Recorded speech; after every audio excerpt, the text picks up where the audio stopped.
Hi, everybody, and welcome to Love and Light with Crystal Blue Oracle, Healing as a Tribe, and taking responsibility on it. And you're on the Transformation Talk radio network. Stay with me for the next hour as I talk to you about spiritual gifts. Also, you want to tune in with me every second and fourth Tuesday at 4 p.m. Pacific, 5 p.m. Mountain Time, where we talk about anything metaphysical, anything that helps you be better.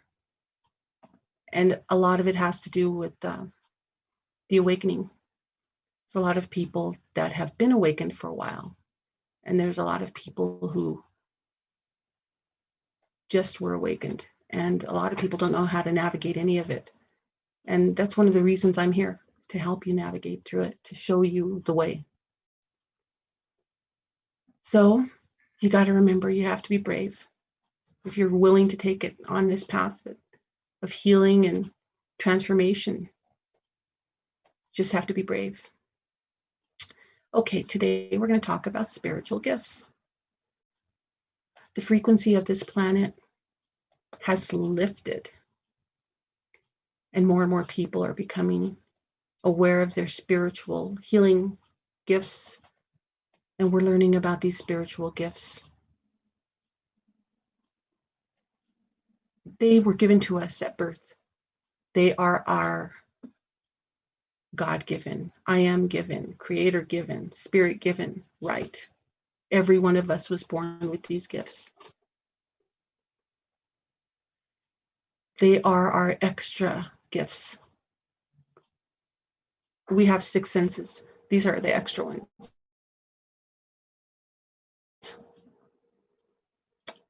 Before I continue about that, you need to know that a lot of you that were born with these gifts were like me. You forgot about them. If you were like me when you were little, you would experience things and say something to people, and they'd look at you like, what's wrong with her? She's special. Or sometimes, don't say that to other people. Don't tell other people that. It's funny now, but at that time, I was so uncomfortable. I suffered. And they made me feel like something was wrong with me. And I'm sure a lot of people have gone through that too. So what it causes us to go through is a forgetting period. We forget who our true self is. And then create an identity so we can fit in. So people won't look at us funny anymore and make us feel uncomfortable because we're saying something about it. So I kept a lot of that stuff in. I forgot about a lot of it. Some things came through when I was little, and I didn't tell too many people about things. You just learn to not do that. But now we're at a point with the awakening, with the healing or the frequency lifting in the planet, that we can reclaim our gifts. The thing is, there is a catch, yeah. You have to become a better person. You want to be more compassionate, more open-hearted and pure-intentioned and playful. And by doing those things, you get to access your gifts, utilize those gifts, and raise your vibration and heal yourself. By doing all of those things, you're being your best self, and you're helping yourself, and you're helping the planet. When we make decisions from our heart and not our ego, everything falls into place quickly. And we find ourselves creating wealth, spiritual, material abundance of all kinds from a totally different source and a lot quicker. Again, it's not all the 3D that we've been shown. Also, above all, I would say that you have to really watch your ego as you grow into your power with your gifts.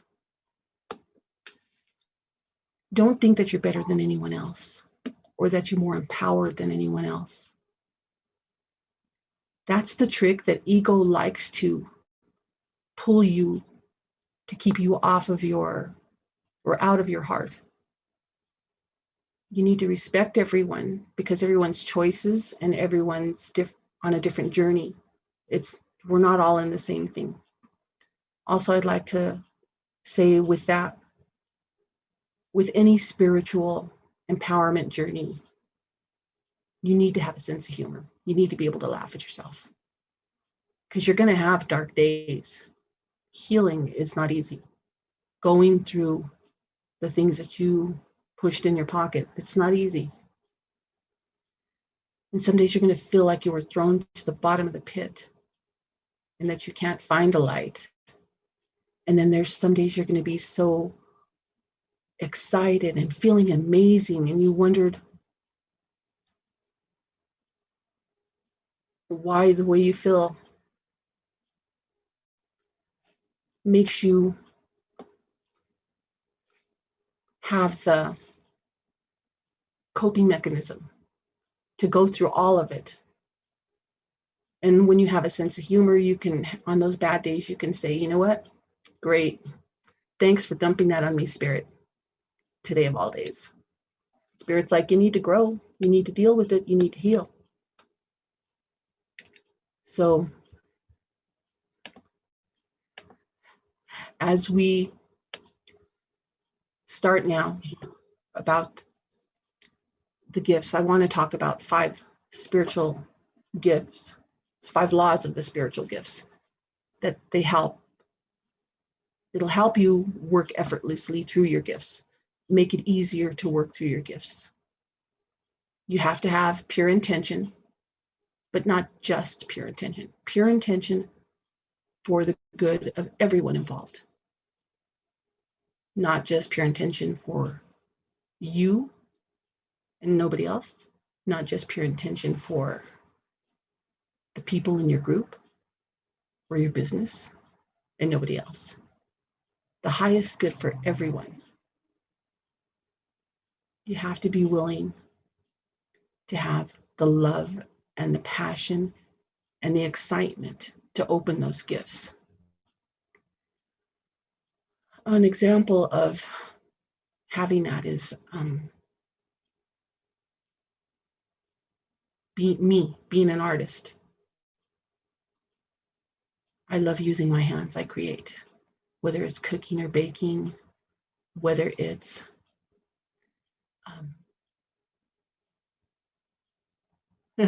whether it's doing mandalas, painting, drawing, writing poetry, or whether it's singing. I mean, those are things that I love to do, excuse me, and they bring me excitement and they raise my vibration.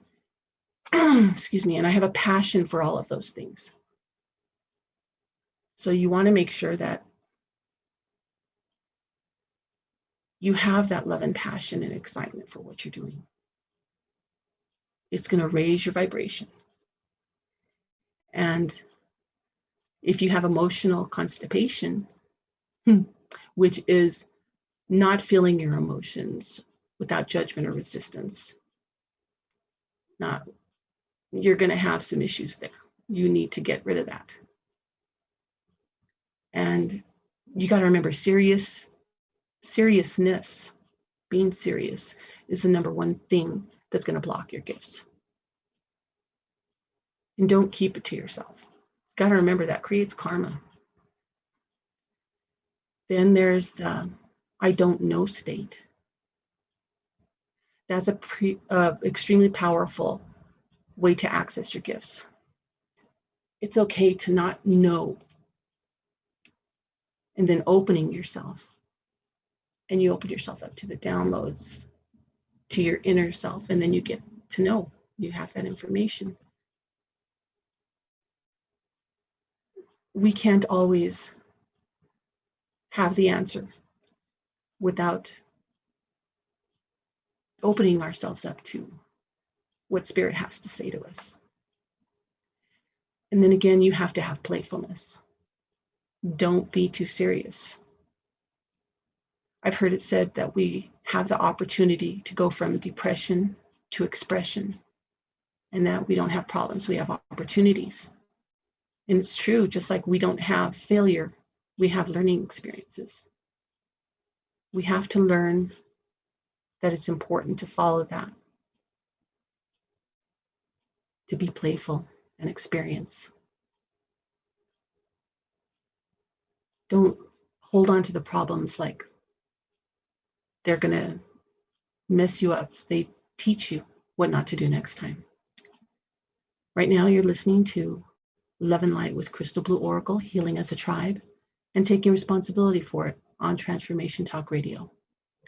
We're going to take a quick break, and when we come back, we'll explore more about this fascinating subject of spiritual gifts. Stay tuned, and we'll be right back.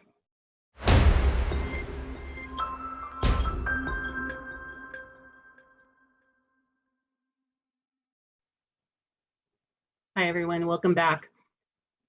I am Valerie Trujillo, and you're listening to Love and Light with Crystal Blue Oracle, Healing as a Tribe, and taking responsibility for it on Transformation Talk Radio. We just spoke about spiritual gifts, mostly how they're all given to us at birth, every single one of us. Nobody is forgotten. And also how we did forget them. And we're starting to access things now. Also about how they were our birthright and how to fully open our gifts, that we have to become a better person to activate those gifts. This is why in previous shows I talked about the awakening of our eyes, of our souls. What's real and what's a distraction to us that's keeping us from living our highest good and being in our bliss, so to speak. Spirit wants us to live our best life and our highest good. And some of you, like me, like I said before, might have forgotten about those things. And some of you might have been searching because you are awakened and you don't know what you're doing. And you might be searching for a long time. I also talked about in past shows triggers and how we need to address those triggers because they're keeping our vibration low and they're making us susceptible to having other low vibrational things stick to us. And we don't want that. And how if you work on those things that you stuffed in your pocket and hope never to address again, or like me, thinking you worked on it, but you worked on it up in your head and not in your heart and your soul, that you really didn't let it go. And it's keeping you still to this day from reaching your highest good, for being that happy. By healing those things, you do become a better person.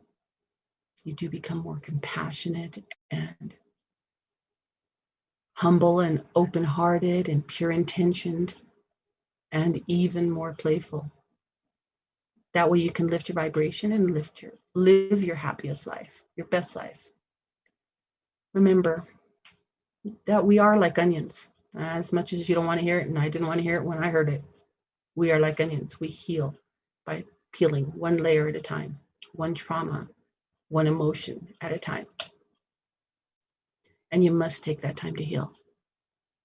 You didn't create all these low vibrational memories and emotions overnight. Yes, you created them, but it's because you were traumatized by whatever it was you were going through. And your soul self said, like, I'm jumping ship, I'm out.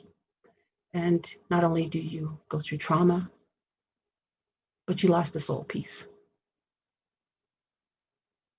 And a lot of people blank things out so they can get through the trauma. And a lot of people pretend that it didn't happen just to protect themselves because it's too much to deal with. But what you don't realize is that not dealing with those things that are taking up space in your emotions, it makes you keep people at arm's length. It keeps you from being your best self, keeps you from having your highest good. You isolate yourself because you think that being close to people is going to hurt you. Now you think that being weak means, or being nice to people means you're weak and fragile. And it makes you create this, I'm going to get you before you get me type of attitude. You pushed away everyone that was close to you, not letting anybody else in, especially the magic of who you are. And that's why it's okay to be scared that maybe nobody's going to love who the real you is. It's okay to be scared that people are going to leave you. People come and go all the time. But as you heal, you create a tribe and you grow some stronger relationships along the way. And as long as you continue to live your life, not healing those parts of you, the parts that were hurt, traumatized, ignored, they're going to be relevant all the time to the negative parts until you heal yourself. But I digress. We're going to talk a little bit about the 5 laws of spiritual gifts that help you make those gifts work effortlessly for you. To some people, these are common sense, and they're not always common sense. The other laws, because I've already told you about 3, are letting go of your technique. We go and we take classes, so we learn how to do things. And then we keep doing them on clients. Or you learn a technique on how to meditate one specific way. What you don't realize is when it gets stagnant, when it feels like it's just not working, it's because you're holding on to the old techniques and not letting new energy in. You have to be willing to let the new energy in and to play with that energy. If you don't play with it, you're not going to grow. If you don't play with it, you're not going to learn new ways of doing it. And Spirit is always up for us to grow and be better. Like I said, Spirit wants us to be our happiest or live our highest good. And they have nothing but love and guidance for us. And they want to see us happy. They've never, ever, ever done anything to hurt us. And they won't. Number 5th law is slowing down. Sometimes you might feel the need to overcompensate instead of being in silence and then know that you can more easily hear the sound of your gifts. Excuse me, it's like being in a swimming pool and you're splashing around trying to get answers. Splashing around so much that you can't hear yourself. Instead of wading in that water and letting the silence allow the natural current to hit you with intuitive waves to get those answers. We pressure ourselves to learn those things, to give answers. I mean, I have no problem telling a client if I'm doing a reading and they have a specific question, I'm sorry. I need to have a little silence and go within to get you your answer. As long as you tell them, they have no problem. So you have to remember,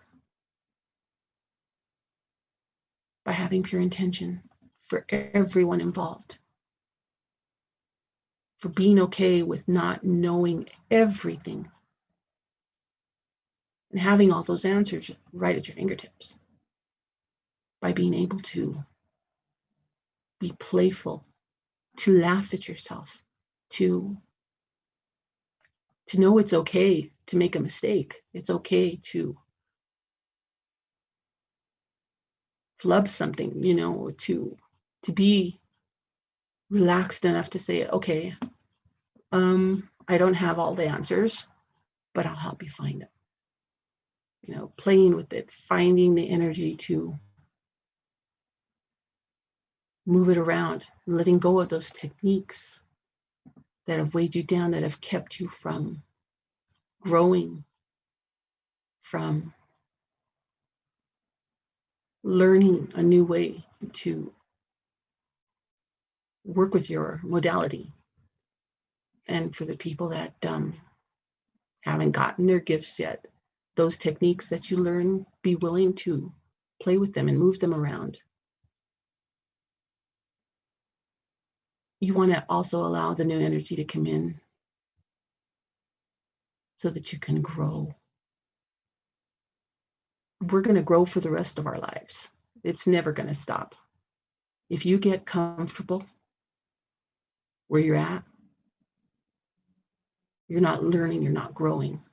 You have to, and some people don't want to hear this. They want to just sit there and relax and not go through any more trauma or do anything in their life, but that's not how life works. We're constantly going through things. We're constantly tested. We're constantly working on ourselves. There's always something to learn. And you want to slow down so you can hear what your guides and your angels, spirit, the I Am Presence, God is telling you. And you can use those gifts more effectively. I try to slow down and have fun by doing my artwork, listening to music, singing. It all just is a matter of how you want to look at those things. I'm Valerie Trujillo, and you're listening to Love and Light with Crystal Blue Oracle, healing as a tribe and taking responsibility for it. And we're on the Transformation Talk Radio Network. When we come back, I'll talk more, or I'll actually talk about spiritual gifts and the different gifts that I know of. And a few of them that I've just learned, things I didn't know had a name. And they do. Stay tuned, and we'll be right back.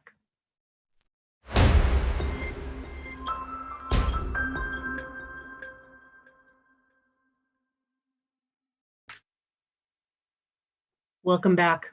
I'm Valerie Trujillo, and you're listening to Love and Light with Crystal Blue Oracle, healing as a tribe and taking responsibility for it on Transformation Talk Radio. And now we're going to talk about gifts. What I do need to tell you is I grew up having a lot of these gifts, and I didn't have a name for them. It wasn't until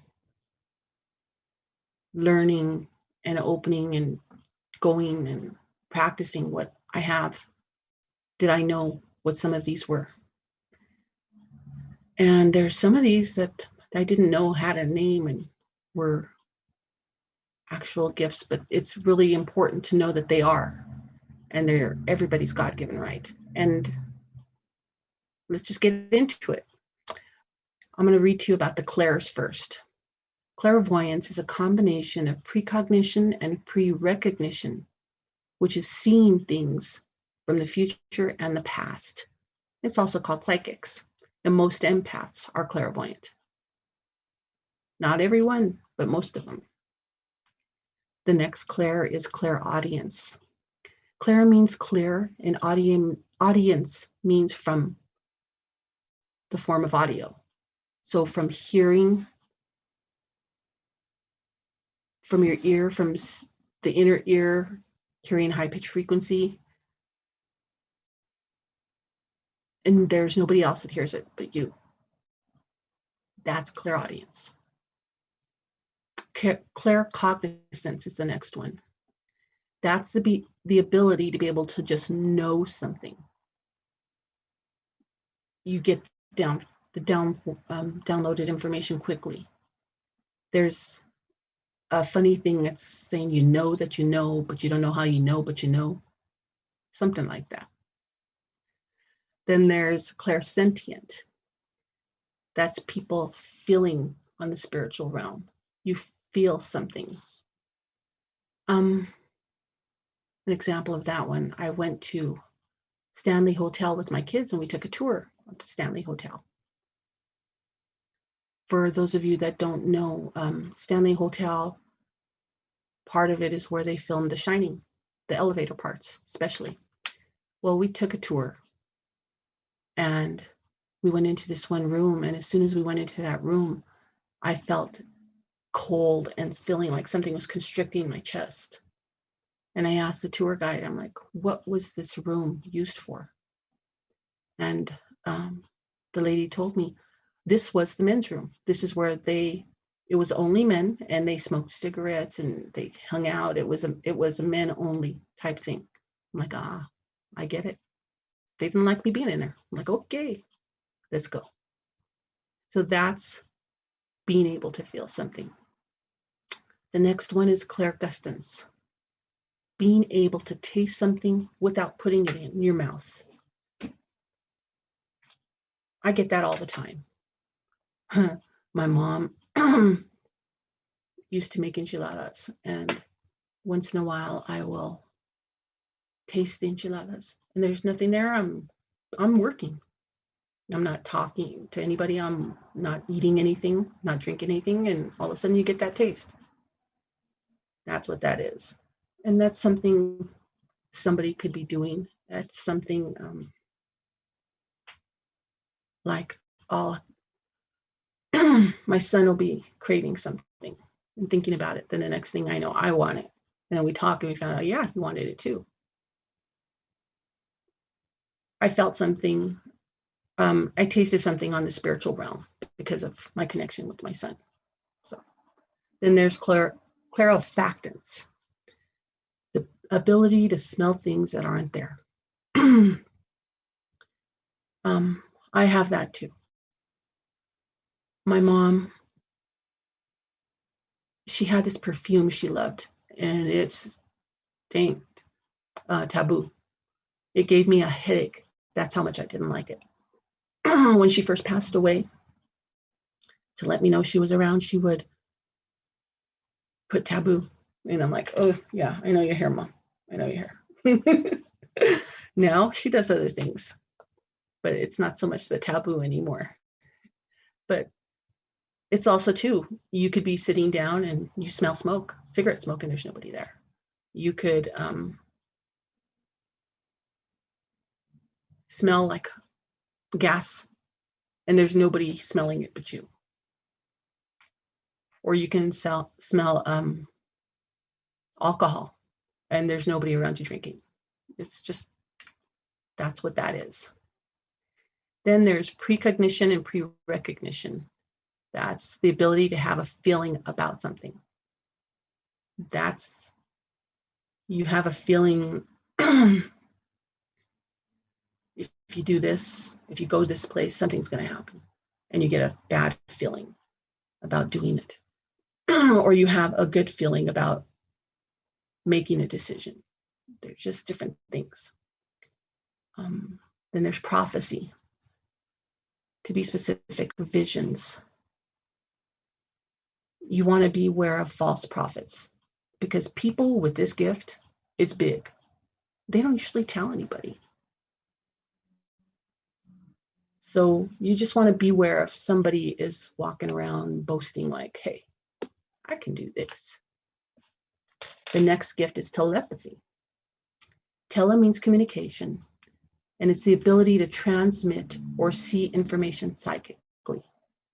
And people practice with it. A good example of that one is you're in a room and there's a wall, a partition, and there's somebody on the other side. And I've seen this on television where people are given flashcards of ink blots. And this person thinks, well, this ink blot looks like a bird. Then they ask the person on the other side, what do you see? What does she have on the other side? And say, oh, I see a bird. That's what that is. Then there's mediumship and channeling. And that's spirit staying in the esoteric realm and you having the ability to connect to spirit that way. And there's lots of ways, lots of connections that way. Another one is astral projection. It's also called mental projection or out-of-body experience. Your consciousness literally comes out of your body, out of your physical body, and it travels to the astral realm or to other places on this realm. I remember the first time I astral projected. I was like 17 and I'd never done it before, but my intention was, I'm going to do it. I'm going to do it. And then I started doing it. I was rising, and when I hit the ceiling of my bedroom, I felt like I couldn't get past that ceiling, and I went back in my body. That was cool, but I never did it again. I can do sometimes now, but not often. Then the next gift is called divination. Divination is tarot or oracle card readers, or working with the pendulum, or writing. I do a little bit of everything. So I do oracle cards, the pendulum. I do automatic writing on occasion. So it's all things you can do. Then there's some unfamiliar or familiar but uncommon gifts. The first one would be aura readings. There's some people who can read energy. Like I said in other shows, we are all energy and we carry energy. And it can be colored. And there's certain people who have the gift of seeing our auras, seeing the energy around us. And then again, there's the automatic writing. It's part of divination, but it's also having that ability to write things down and not know what you're writing. And then there's energy medicine. That can be Reiki or angelic energy healing or Tantra. And that's a pretty cool one to have. There's also remote viewing or sensing. From what I've read, you need to keep that one to yourself. The government likes to use those people to spy. Don't know if it's true. That's what I've read. Because you're able to sit in a room and consciously see someone else where they are and them not know. I don't like that. I wouldn't like somebody coming into my area. I'd be able to feel it. Then there's retrocognition, which is the ability to see things in the past and having knowledge about things in the past. Then there's second sight, seer, or oracle. This person sees past and future events. They're highly regarded, and they're the advice givers. Then there's psychometry. That's a cool one. Being able to perceive information just by touching an object. And you get information about a person through that object. That's pretty cool. Before we take a break, I'm going to give you my contact information. This is Love and Light with Crystal Blue Oracle, healing as a tribe and taking responsibility for it on Transformation Talk Radio. You can reach me at crystalblueoracle@yahoo.com. That's my email, or crystalblueoracle.com. Stay tuned, where we'll talk more about spiritual gifts.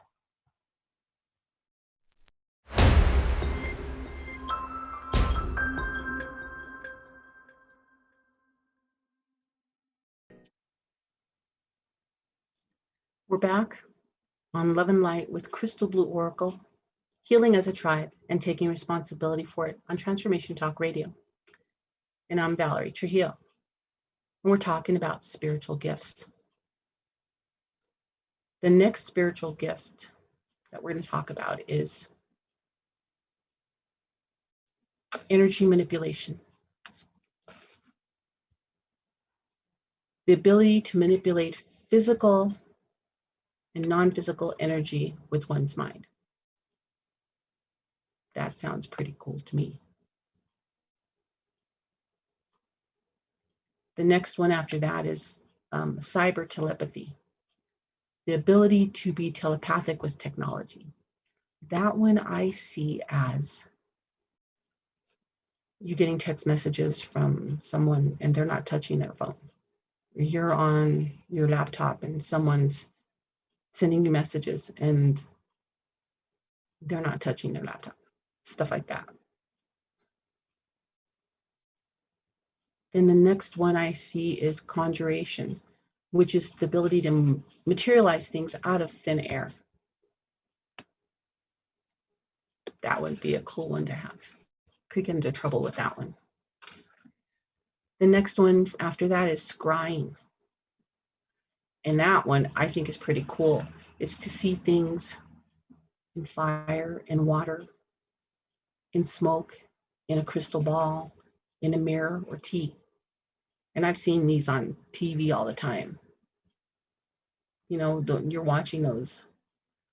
A good example, Snow White, the queen looking through the mirror to get answers.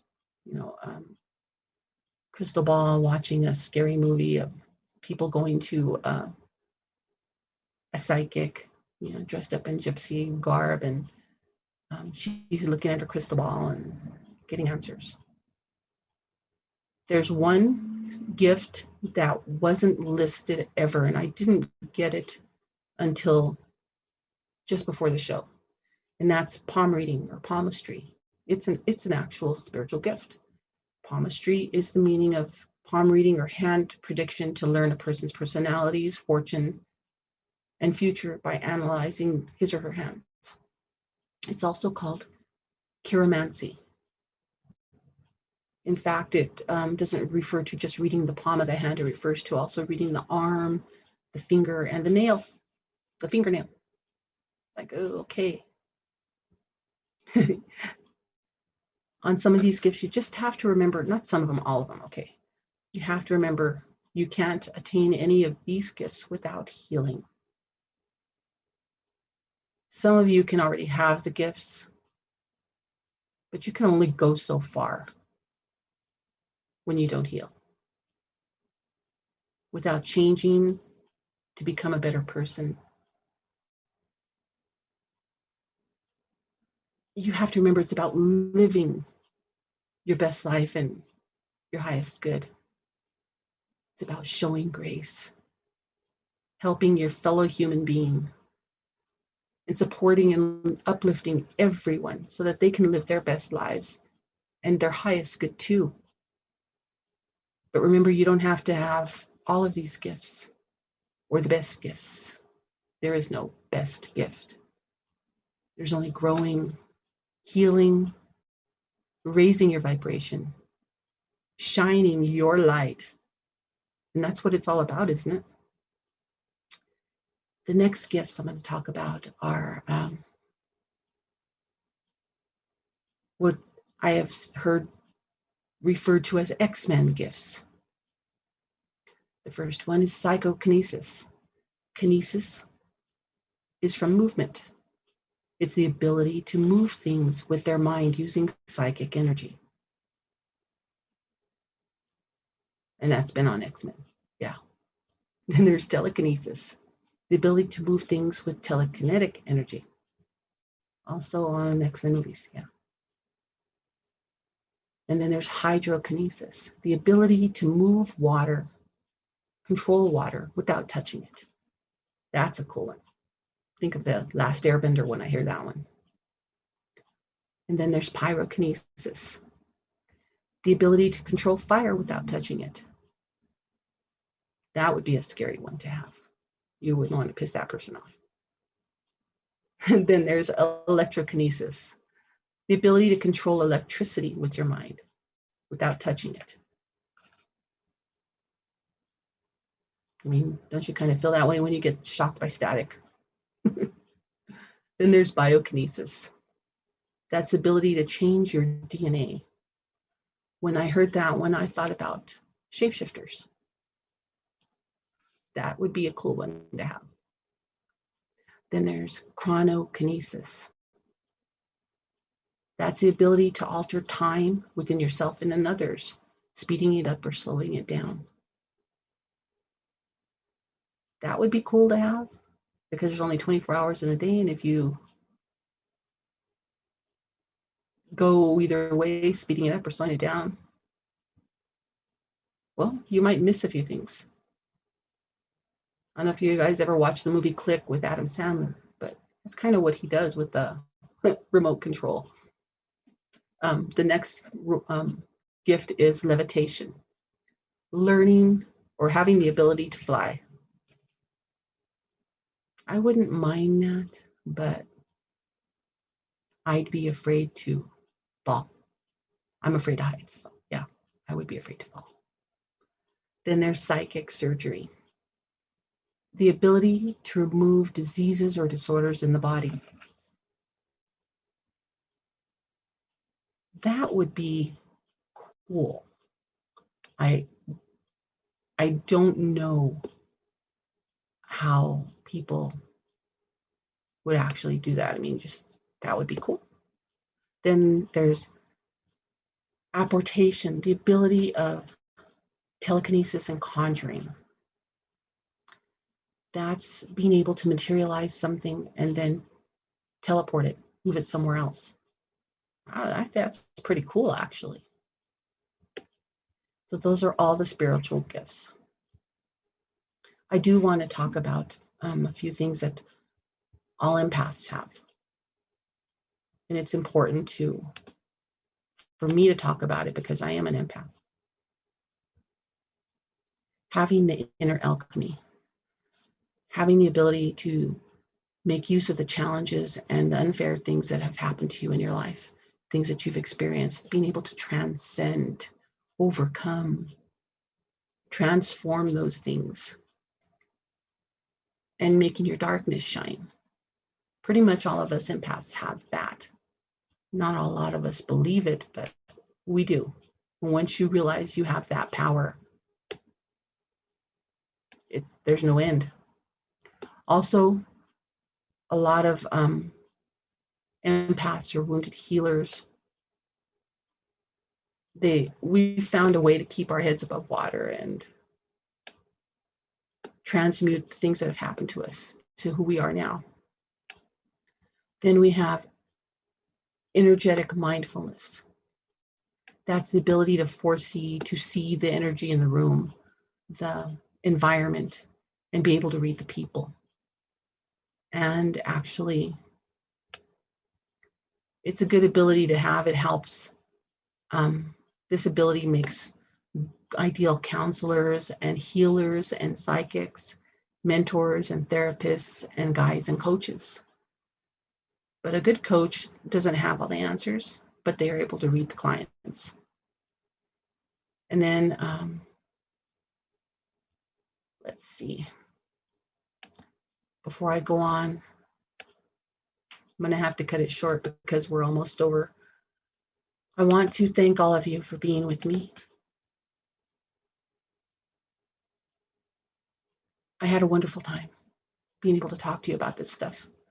I wanted to tell you especially about next show, Tuesday, January 26th, where I will have world-renowned visionary artist and painter of souls, author, shamanic practitioner, teacher, and guide, Catherine Skaggs, on as my guest. Join us for the interview of a lifetime. You won't soon forget it. Have a great week, and I'll hopefully see you back here again. Take care.